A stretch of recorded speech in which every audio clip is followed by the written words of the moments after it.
අද අපි කතා කරන්න යන්නේ කුලී ඝාතකයෝ ගැන. එහෙමත් නැත්නම් ඉංග්‍රීසි භාෂාවෙන් ඔවුන් හඳුන්වන්නේ කොන්ට්‍රැක්ට් කිලර්ලා කියලා. ඉතින් මේ කොන්ට්‍රැක්ට් කිලර් ලයිස්තුවේ උඩින්ම හිටපු එක කුලී ඝාතකයෙක් වෙච්ච රිචඩ් කන්ක්ලිස්කි පිළිබඳව තමයි අද වීඩියෝ එකෙන් කතා කරන්න යන්නේ. වීඩියෝ එකට ගිහිල්ලා මොහු පිළිබඳව වැඩිදුර තොරතුරු දැනගමු.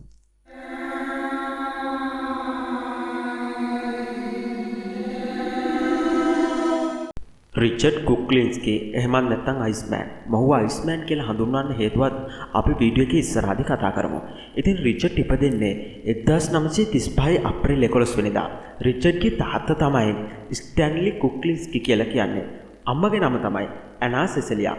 ඉතින් මේ විදිහට ඉපදුණු රිචඩ්ට තිබුණේ එච්චර හොඳ පොඩි කාලයක් නන් නෙවෙයි. මොකද රිචඩ්ගේ කුඩා කාලය අඳුරු වලාකුළු වලින්ම වැහිලා ගියපු නිසා. ඇත්තටම කිව්වොත් රිචඩ්ගේ තාත්තා හැමදාම බීලා ඇවිල්ලා රිචඩ්ටත් රිචඩ්ගේ අම්මටත් සහෝදරයන්ටත් හොඳටම ගහලා තියෙනවා. ඉතින් රිචඩ්ගේ අම්මා මේ තියෙන පීඩාව යවලා තියෙන්නේ රිචඩ්ගේ පිටින්. ඔහුට නිතරම පහර දීලා තියෙනවා. ඒ වගේම තමයි ඔහු සඳහන් කරන ආකාරයට ඔහුට එක් අවස්ථාවකදී රිචඩ්ගේ අම්මා පිහියකින් පහර දීලා තියෙනවා. ඉතින් මේ වගේ තැලුම් මැද තමයි රිචඩ් හැදී වැඩිලා තියෙන්නේ. එතකොට අපිට හිතා ගන්න පුළුවන් රිචඩ්ගේ මානසික මට්ටම මොන වගේ තරම් දුරට පහත් වෙලා තියෙනවද කියලා. අපි දැන් කතා කරමු රිචඩ්ගේ පළවෙනි ඝාතනය පිළිබඳව. ඉතින් රිචඩ් තමන්ගේ පළවෙනි ඝාතනය සිදු කරන්නේ වයස අවුරුදු 13ක් වගේ කුඩා වයසකදී. ඔහු තමන්ගේ ඝාතනය පිළිබඳව විස්තර කරලා තියෙන්නේ මෙන්න මේ විදිහට. ඔහුව නිතරම බුලි කරපු, රිචඩ්ව නිතරම බුලි කරපු යහළුවෙක් ඉඳලා තියෙනවා රිචඩ්ගෙම පන්ති. ඉතින් ඔහු චාලි කියලා තමයි හඳුන්වලා තියෙන්නේ. ඉතින් රිචඩ් එක දවසක් සෙල්ලම් කර ඉන්නකොට චාලි එතනට ඇවිල්ලා සුපුරුදු විදියට රිචඩ්ව බුලි කරන්න පටන් අරන් තියෙනවා. ඉතින් මේක දරා ගන්න බැරි වෙච්ච රිචඩ් කරලා තියෙන්නේ අතට අහුවෙච්ච යකඩ උලකින් චාලිගේ ඇඟට ඇනගෙන ගිහිල්ලා තියෙනවා. ඉතින් ඔහු ඒක විස්තර කරලා තියෙනවා. චාලිගේ ඇඟේ හැම ගැලවිලා යනකම් ඇඟ පුරාම සිදුරු හැදෙනකම් ඔහු මේ උලෙන් ඇනලා තියෙනවා. ඉතින් ඊළඟට රිචඩ් කරන්නේ ඔහුගේ මිනිහ කාටවත් හොයාගන්න බැරි විදියට හංගන එක. ඉතින් රිචඩ් සඳහන් කරන විදිහට ඒ අසල තිබුණු සඳුන් ගහක් ළඟට ගියපු රිචඩ් දැකලා තියෙනවා කුණු වලක් තියෙනවා. ඉතින් මේ කුණු වලට චාලිගේ බොඩි එක දාලා වහලා තිනවා කාටවත්ම හොයාගන්න බැරි විදියට. ඉතින් මේ අවස්ථාවේදී රිචඩ් සඳහන් කරනවා Tamante ලැබුණු චාලිව මරද්දී ලැබුණු මේ මානසික නිදහස කිසිම හේතුවක් නිසා කිසිම ආකාරයකට ලබා ගන්න බැරි වුණා කියලා. ඉතින් ඔහු හරිම ප්‍රියතාවයක් දක්වලා තිනවා එදා ඉඳලා මිනි මරන්න. ඔන්න ඔතනින් තමයි රිචඩ් අපරාධ ලෝකෙට පළවෙනිම අඩිය තියන්නේ. චාලිව ඝාතනය කිරීමත් එක්ක රිචඩ්ගේ හිතේ තිබ්බ මනසේ ඇඳිලා තිබ්බ සංවේදී බව නැති වෙලා ගිහිල්ලා තියෙනවා. ඉතින් එදායින් පස්සේ රිචඩ්ට ඕන වෙලා තිනවා කවුරුම හරි නිතරම වගේ ඝාතනය කරන්න. ඒක නිසා රිචඩ් වත්තේ අහල පහල ඉන්න සත්තු අල්ලගෙන ඇවිල්ලා උන්ට ගොඩක්ම වද දීලා ඝාතනය කරලා තියෙනවා. ඉතින් මේ විදිහට රිචඩ්ගේ කුඩා කාලය ගත වෙද්දී රිචඩ් තරුණ වයසට ආවයින් පස්සේ රිචඩ් තීරණය කරනවා පාතාලෙට වැඩ කරන්න. එහෙම නැත්නම් Taman කුලී ඝාතකයෙක් විදියට වැඩ කරන්න. ඉතින් රිචඩ්ට පළවෙනි ඕඩර් එක බාර දෙන්නේ පැරසිටා කියන මාෆියා කල්ලිය. ඒ සෑම් කියන පුජ්‍යලෙක්ව ඝාතනය කරන්න. ඉතින් රිචඩ් හොඳට සැලසුම් කරලා සෑම් යන්නේන තැන් බලන් ඉඳලා රිචඩ් ගිහිල්ලා ඔහුව ඝාතනය කරනවා.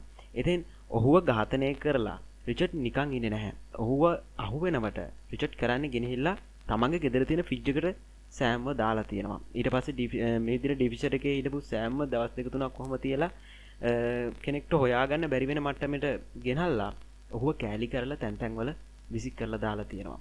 ඔහු බොහොම දක්ෂ විදියට කියන්නේ අපිට විස්තර කරන්න බැරි විදියට සාක්ෂි මකලා තියෙනවා. ඉතින් රිචඩ්ගේ එක සිස්ටම් එකක් තියෙනවා. ඒ කියන්නේ රිචඩ් විශේෂ පුජ්‍යලෙක්ව ඝාතනය කරනවා නම් ඔහු අය කරනවා ඩොලර් 70000ක් 50000ක් අතර මුදලක්.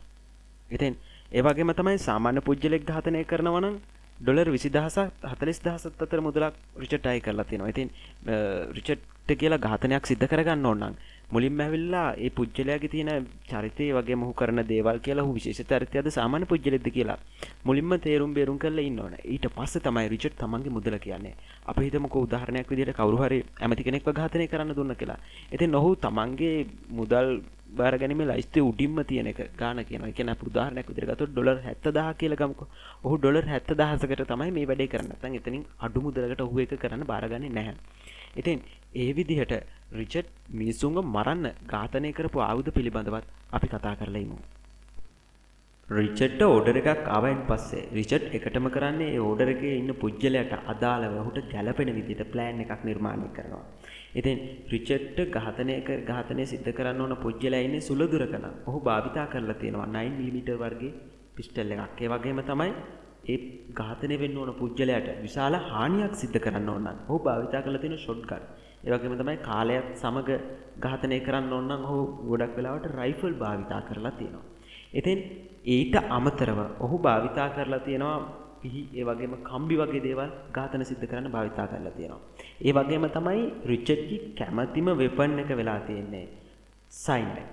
ඔහු ඝාතනයක් සිද්ධ කර ගොඩාක්ම ඔහු ඝාතන සිද්ධ කරලා තියෙන සයිනයිඩ් මගින්. ඒ කියන්නේ කවුරු හරි ඝාතනය කරන්න ඕන පුජ්‍යලයාව හිතවත් කරගෙන ඔහුගේ කෑමකට මෙන්න මේ සයිනයිඩ් කවලම් කරලා දෙනවා. සයිනයිඩ් කවලම් කරලා දුන්නයින් පස්සේ කිසිම කෙනෙකුට හොයාගන්න බෑ කවුද මේක ඝාතනය කරුවේ. මේක පුජ්‍යලයා කවුද? ඉතින් සාක්ෂි හොයාගන්න බැරි විදිහට තමයි රිචඩ් සයිනයිඩ් පාවිච්චි කරලා ගොඩක් වෙලාවට මිනිසුන් ඝාතනය කරලා තියෙන්නේ. ඒ වගේම තමයි රිචඩ් එක්තරා අවස්ථාවක තව විශේෂ සඳහන් කිරීමක් කරනවා. ඔහු ගොඩක්ම මිනිස්සු මරන්න තවත් භාවිතා කරලා තියෙන දෙයක් තමයි අයිස් බුලට්. ඒ කියන්නේ අයිස් බුලට් කියලා කියන්නේ අයිස් කැටයක් බුලට් එකක් අරගෙන නිර්මාණය කරපු එක. ඉතින් මේක මිනිස්සෙක්ගේ ඇඟට ගිහිල්ලා වැදුනයින් පස්සේ ඇඟ ඇතුළෙම දිය වෙලා යනවා. එහෙම නැත්නම් ඇඟ ඇතුළෙම කුඩු වෙලා යනවා. එතකොට කාටවත් අනුමාන කරන්න බෑ මොහුව ඝාතනය කරේ කවුද? සාක්ෂියක් නැහැ ඇත්තට මෙතන හොයාගන්න. ඉතින් ඒ වගේම තමයි ඔහු තවත් එක විදි භාවිතා කරලා දෙනවා. ගොඩක් වෙලාවට ඔහුගේ කාර් එකකින් යන ගමන් මිනිස්සු අප්පලා මරලා දානවා කියන අදාළ පුජ්‍යලයව මරලා දානවා. ඉතින් මේ විදිහට මරණ මිනිස්සුන්ව රිචඩ් නිකන් එතනම දාලා නැහැ. රිචඩ් මේ මිනිස්සුන් අරන් ඇවිල්ලා ෆ්‍රිජ් එක ගබඩා කරලා තියෙනවා. ඒ විදිහට ගබඩා කරලා ඔවුන්ගේ මිනි කෑලි වලට කපලා තැන් වල හංගපු නිසා අන්න ඔහුට එදා ඉඳලා අපි වීඩියෝ එකේදී මුලදි මතක් කරා වගේ අයිස්මෑන් කියලා ඔහු මිනිස්සුන් හඳුන්වන්න පටන් ගන්නවා. රිචඩ් කියන කෑල්ල අයින් වෙලා අන්න ඔහුට අයිස්මෑන් කියන නම පට බැඳෙන්න පටන් ගන්නවා. ඉතින් මේ විදිහට ඔහු ඝාතන සිද්ධ කරනකොට ඒ කියන්නේ ඔහු එක්තරා අවස්ථාවකදී පොලිසියට සඳහන් කරනවා ඔහුට ඒක කලාවක් කියලා. ඒ කියන්නේ ඔහුගේ භාෂාවෙන් කිව්වොත් මට මේක ආර්ට් එකක් කියලා තමයි ඔහු කියලා තියෙන්නේ. ඉතින් මේ විදිහට රිචඩ් ඝාතනය කරලා තියෙන මිනිස්සු සංඛ්‍යාව ගණන් හදලා බැලුවොත් ඔහු සඳහන් කරන්නේ 100ක්. 100 දෙනෙක් ඝාතනය කරලා තියෙනවා කියලා. නමුත් විවිධ ඝාතන වලට ඔහු සම්බන්ධ නිසා පොලිසිය අනුමාන කරනවා ඔහු 100ක් 200ක් අතර මිනිස්සු ප්‍රමාණයක් ඝාතනය කරලා තියෙනවා කියලා. එතකොට අපිට හිතා ගන්න පුළුවන් ඔහු කොලී ඝාතකයෙක් වුණාද එහෙම නැත්නම් ඔහු දාම ඝාතකයෙක් වුණාද කියලා. ඉතින් එක්තරා අවස්ථාවකදී මොහොව දාම ඝාතකයෙක් කියලා හඳුන්වන්න පුළුවන්. මොකද මොහුට මානසික පීඩනයක් තිබිලා තියෙනවා. ඒ වගේම තමයි රිචඩ්ව පරීක්ෂණ කරපු ගොඩක්ම ඩොක්ටර්ස්ලා ඒ වගේම පොලිස් නිලධාරීන් පවසන ආකාරයට මනෝවෛද්‍යවරු පවසන ආකාරයට රිචඩ් කිසිම හේතුවක් නිසා මත්ද්‍රව්‍ය භාවිතා කරලා නැහැ. ඒ වගේම තමයි මත්ද්‍රව්‍ය භාවිතා කිරීම එහෙම නැත්නම් දුම්පානය කිරීම වගේ දේවල් ඔහු කිසිම අවස්ථාවක කරලා නැහැ. ඉතින් ඔහුගේ විනෝදාංශය වෙලා තියෙන්නේ මිනිස්සු මරණ එක. හැබැයි ඒකත් නිකන් නෙවෙයි. සල්ලි වලට මිනිස්සු මරණ එක තමයි ඔහුගේ විනෝදාංශය වෙලා තියෙන්නේ. ඉතින් මේ විදිහට රිචඩ්ගෙන් කොච්චරනම් මිනිස්සු වැඩ ගන්න නැද්ද? ඒ විදිහට රිචඩ් කොච්චරනම් මිනිස්සු පද දීලා ඝාතනය කරන්නේ නැද්ද? කෑමකට සයිනයිඩ් කවලම් කරලා දෙනවා කියන්නේ එතරම් ඉතින් ඔහුගේ හිත තුළ තියෙන සංවේදීතාවය නැති වෙලා කියලා ඉතින් කියන්න වෙනම උදාහරණ අවශ්‍ය නැහැ නේ. කෙනෙක්ට කෑමක් දෙනකොට ඔහුට දෙනවා කියන්නේ සයිනයිඩ් කවලම් කරලා. ඒක ඉතින් අපිට හිතා ගන්නත් බැහැ. එච්චර කියන්නේ අපි සතෙක්ටවත් කන්න දීලා ගහන්න නෑනේ. ඉතින් ඒ තරමට අපේ හිත සංවේදී. ඉතින් රිචඩ් ඒ විදිහට සංවේදී නෑ. ඕගොල්ලන්ට වැඩිදුර තොරතුරු දැනගන්න පුළුවන් රිචඩ් පිළිබඳව YouTube එකේ වගේම අන්තර්ජාලයෙන් හොයාගන්න පුළුවන්. ඉතින් අපි කතා කරමු රිචඩ්ට මොකක්ද අවසානට ඇත්තටම උනේ කියලා. ඉතින් රිචඩ් පොලිසියට හිස රදයක් කරනවා. ඒ වගේම තමයි මොහු බොහොම අභිරහස් විදියට මිනිසුන්ව ඝාතනය කරන්නේ. ඒ නිසා පොලිසියට සාක්ෂියක් හදාගන්න බැරුව යනවා. රිචඩ් තමයි මේ ඝාතන සිද්ධ කරන්නේ කියලා. ඒක නිසා රිචඩ්ව අල්ලන්න, එහෙම නැත්නම් රිචඩ්ව අත්අඩංගුවට ගන්න පොලිසිය වෙනම ප්ලෑන් එකක් ගන්නවා. පොලිසිය ඩොමිනික් කියන අන්ඩර්කවර් ඒජන්ට් කෙනෙක්ව මේ මිෂන් එකට ගන්නවා. ඉතින් මේ විදිහට මේ මිෂන් එකට ගත්ත ඒජන්ට් කරන්න තියෙන්නේ මුලින්ම ගිහිල්ලා රිචඩ් එක්ක සම්බන්ධ වෙන්න ඕන. ඔහුත් එක්ක යාළුකමක් පටන් ගන්න ඕන. ඉතින් යාළුකමක් පටන් අරගෙන කාලයත් එක්ක ඔහුගෙත් එක්ක තියෙන සම්බන්ධතාවය වර්ධනය කරගෙන දවසක ගිහිල්ලා මෙයා කියන්න ඕන මේ ඒජන්ට් කියන්න ඕන රිචඩ්ට මට ඝාතනයක් සිදු කරන්න ඕන. මට පුජ්‍යලෙක්ව මරන්න ඕන. ඔයාට පුළුවන් ද මට පුජ්‍යලෙක්ව මරණ විදිය කියලා දෙන්න. ඉතින් ඔන්න වගේ කතා කරන්න ඕන ගිහිල්ලා රිචඩ් එක්ක. ඉතින් මේ වෙලාවේදී රිචඩ්ටත් විශ්වාසයි මේ ඉන්නේ මගේ යාළුවෙක් කියලා විශ්වාස කරන රිචඩ් තමන් කරපු ඝාතන එකින් එක වමාරන්න ගන්නවා. ඒවා උදාහරණ විදිහට අර ගන්නවා. ඒව උදාහරණ විදිහට අරගෙන ඔහු කොහොමද පුජ්‍යලෙක්ව හරියට ඝාතනය කරන්නේ සාක්ෂි මකන්නේ කොහොමද කියලා ඔහු ගානට ලස්සනට විස්තර කරලා දෙනවා. ඉතින් මේ විස්තර කරන දේවල් මේ අන්ඩර්කවර් ඒජන්ට් කරන්නේ මේව රෙකෝඩ් කරගන්න එක. මේව රෙකෝඩ් කරගෙන රිචඩ්ට විරුද්ධව සාක්ෂියක් විදිහට භාවිතා කරන්න තමයි සූදානම් වෙන්නේ. කොහොම වුණත් 1986 ජනවාරි 17 වෙනිදා රිචඩ්ව පොලිසියෙන් ඇරස්ට් කරනවා. ඉතින් ඒ වෙලාවේ රිචඩ්ට පොලිසියෙන් ඇරස්ට් කරනකොට රිචඩ්ගේ කාර් එක ඇතුලේ තිබිලා හම්බ වෙලා තියෙනවා තුවක්කු, ඒ වගේම සයිනයිඩ්, එහෙම නැත්නම් තවත් ගොඩක් ආයුධ හම්බ වෙලා තියෙනවා. ටේප්, ඒ වගේම කේබල් වගේ දේවල් ගොඩක් හම්බ වෙලා තියෙනවා. ඉතින් මේ විදිහට පොලිසියට අහුණෙන් පස්සේ රිචඩ් තමන්ගේ ඔක්කොම වැරදි පිළිගන්නවා. කොහොම වුණත් ඔහුට අවුරුදු 71 දී ඔහු සිරගෙදරම මිය යනවා හෘදයාබාධයක් ඇවිල්ලා. ඉතින් පොලිසිය සඳහන් කරන ආකාරයට ඇඟට තද හුලම් පාරක් වැදුනත් ඔහුට එකපාරට heart attack එන්න පටන් අරන් තියෙනවා. ඉතින් මේ ආකාරයට ඔහු සිරකුටිය තුළම හිරගේ ඇතුළම කාත් කවුරුවක් නැතුව මැරලා තියෙනවා. ඉතින් ඒ වුණාට එක්තරා අවස්ථාවකදී ඒ වගේම තමයි තොරතුරු වල සඳහන් වෙන ආකාරයට රිචඩ්ගේ බිරිඳ පෞද්ගලිකව ලිපියක් බාර දීලා තියෙනවා. රිචඩ්ට කිසිම අවස්ථාවක රෝගයක් වැළඳුනයින් පස්සේ බෙහෙත් කරන්න එපා කියලා. ඒක එයාගේ කැමැත්තෙන්ම ලියලා අත්සන් කරලා පොලිසියට බාර දීලා තියෙනවා. ඉතින් ඒ දායේ ලියුම බාර නොදුන්නා නම් ගොඩක් වෙලාවට රිචඩ් මැරෙන්න තිබ්බේ හිරගේ ඇතුලේ නෙවෙයි. කොහොම වුණත් අපිට කියන්න බෑ රිචඩ් ඒ විදිහට ඝාතනය වෙන්න අරපේක හොඳයි එහෙම නැත්නම් නරකයි කියලා. මොකද පුජ්‍යලෙක්නේ කවුරු වුණත් ජීවිතයක්නේ.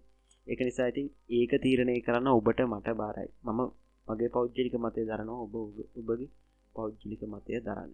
ඉතින් මම මේ ඕගොල්ලොන්ට සඳහන් කරේ රිචඩ්ගේ ජීවිත කතාව ගොඩාක්ම කෙටි කරලා. මොකද අපිට වීඩියෝ එක ගොඩාක් වෙලා කරන්න බැරි නිසා. ඒකට ඕගොල්ලොන්ටත් කම්මැලි, මටත් කම්මැලි හිතෙනවා. ඒක නිසා අවසාන වශයෙන් සඳහන් කරන්න තියෙන්නේ මේ විදිහට තවත් කුලී ඝාතකයෝ ගණනාවක් ඉන්න ඕගොල්ලොන්ට හඳුන්වලා දෙන්න. ඉතින් ඕගොල්ලෝ ඒ අයව හඳුනා ගන්න කැමති නම් යටින් කමෙන්ට් එකක් දාන්න. ඒ වගේම තමයි ලයික් කරන්න, සබ්ස්ක්‍රයිබ් කරන්න අමතක කරන්න එපා. අපේ channel එක හොඳයි නම් අපිත් එක්ක දිගටම රැඳී ඉඳලා මේ වගේ ඔබ නොඇසු ඒ වගේම අත් නොවිඳපු කතා ගණනාවක් අපිත් එක්ක බෙදා හදාගමු. ඉතින් 12 කාමරේට ඇවිල්ලා යන්න ආපු ඔබට සුබ අනාගතයක් ප්‍රාර්ථනා කරමින් අලුත් කතාවක් අලුත් විදියට අරන් ඉන්න බලාපොරොත්තු වෙන 12 කාමරේ දැනට වහනවා. ආයි තවත් වීඩියෝ එකක් අරගෙන ඇවිල්ලා දොර අරිනකම් ඔයගොල්ලෝ බලාගෙන ඉන්න. එහෙනම් හැමෝටම good luck.